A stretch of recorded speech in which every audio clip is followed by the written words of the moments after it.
And at long last, they are starting to show signs of rebellion. Long last.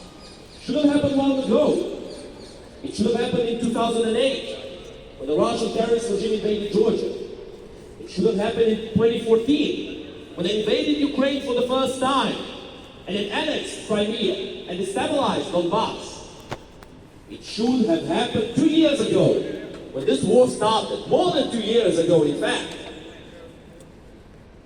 And yet, my friends, it's better late than never.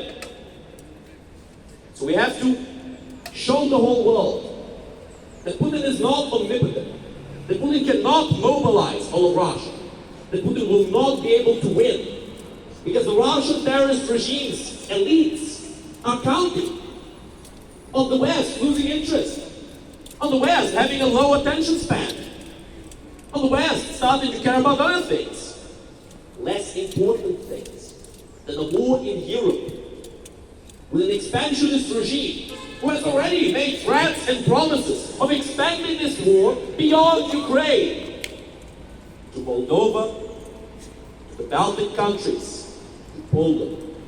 NATO countries, by the way. Poland and the Baltic countries, that is. Allow Russia to do whatever they want in Ukraine.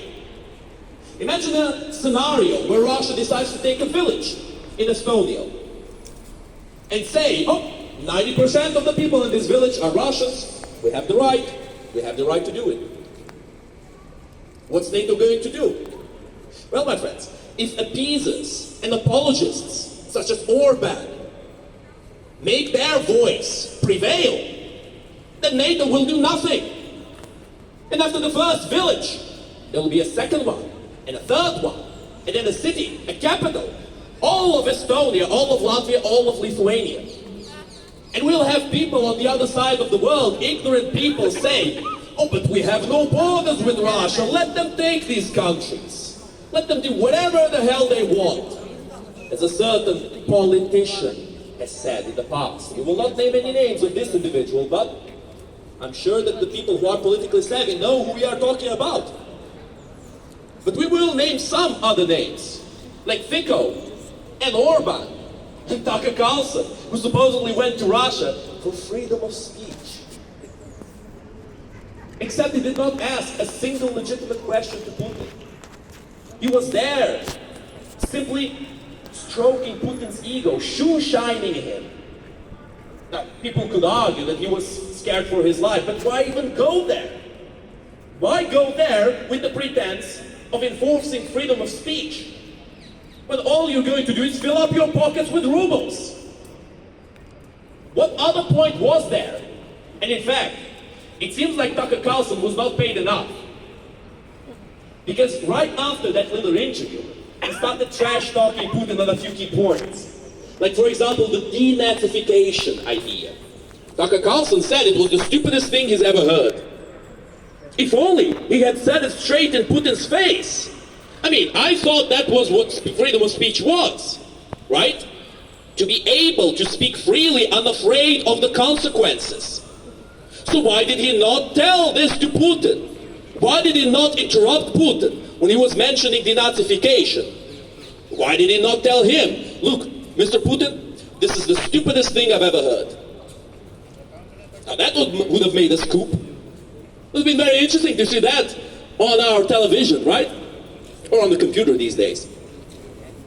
But my friends, we must not trust these individuals. They're not fighting for freedom of speech. They're not fighting for conservatism. Tucker Carlson, the conservative. Laughable. These individuals who claim that Russia needs to be left alone, that Ukraine is a step too far. Oh, that evil NATO expansion. Oh, how dare they. NATO is a voluntary organization.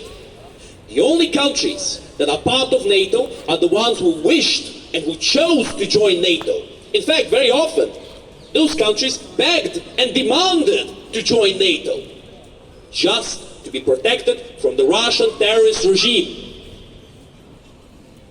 But then we hear these apologists say, oh, but Russia was provoked.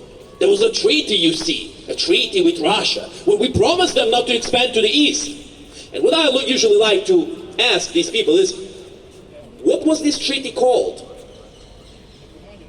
They never know the answer because there was none. It never happened. Complete revisionist history. Even Mikhail Gorbachev, the man who ended the Soviet Union, their last dictator, who was in these discussions with the West about the expansion of NATO, about the Warsaw Pact, about the Soviet Union, he was interviewed himself, and he said that no one was cheated. The West promised not to expand into Soviet lands. The Soviet Union was no more. The Warsaw Pact was no more. Russia, in fact, this is the best part. Russia has accepted the sovereignty of all of those states who decided to join NATO. I guess somebody forgot what sovereignty truly means. My friends, sovereignty means you have a choice. You have a choice in terms of what you're going to do. And that choice does not entail crawling to Russia on your knees and begging them, can we pretty please join NATO? Can we pretty please join the EU? No! If Russia has accepted the sovereignty of Ukraine, if it has accepted the sovereignty of Poland, Estonia, Latvia, and Lithuania, Russia has no say, not now, not ever, over what those countries do or what organization they decide to join. It's as simple as that, my friends. All of the rest is mere distractions used by these Russophiles and by these apologists to try to excuse Russian aggression against Ukraine. But we need to know the truth. We need to know it so that we can tell it to everyone. And we can speak to the whole world. World, wake up! World, wake up! World, wake up! World, wake up! World, wake up! World, wake up! More sanctions on Russia! More sanctions on Russia! More sanctions on Russia! More sanctions on Russia! More sanctions on Russia! More sanctions on Russia! Seize Russian assets! Seize Russian assets! Seize Russian assets! Seize Russian assets! Seize Russian assets! Seize Russian assets! This conversation about the seizure of assets has been going on for a long time. Unfortunately, many people say it's a step too far. How though? We all see it very clearly. That Russia is ruled by criminals, by crooks. They've amassed all of that money by a crime. It's dirty money. This could be called the biggest anti-money laundering scheme in humanity. If we take that money away from the money they stole from the Russian people, from the Ukrainian people, from all the peoples they have ruled in the past, and we can give it to the people who need it the most. The Ukrainian people who are fighting for freedom, who are the bulwark of democracy and of the values of the West. To allow Ukraine to fall is to take the step many steps closer, to take the West many steps closer to its demise. We need to understand that. Every life of a Ukrainian saved today is a life of a Westerner saved in the future. A life that might be lost fighting against a more powerful and more brazen Russia. Why risk Western lives in the future if they can be saved by saving Ukraine? Especially considering the fact that this promise has been made already in the past. In 1994, the Budapest Memorandum, in which Ukraine gave up the third biggest nuclear arsenal in the world in exchange for nothing more but the peace agreement with Russia. And what did the Ukrainian people get in return?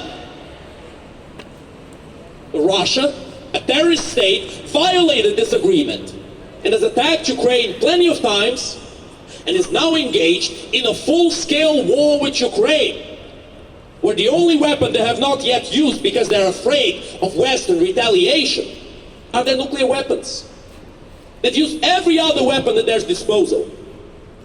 Laughably so, they have lost 1/3 of their fleet against a country with no fleet whatsoever. Now that is a good one. That's a good scoop, I'd say. And from the West, what do we hear from the West? Ukraine fatigue?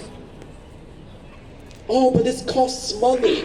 Oh, but Ukraine is corrupt. Was Ukraine not corrupt when the Budapest Memorandum was signed? Would it not cost money back then to help Ukraine defend itself against Russia?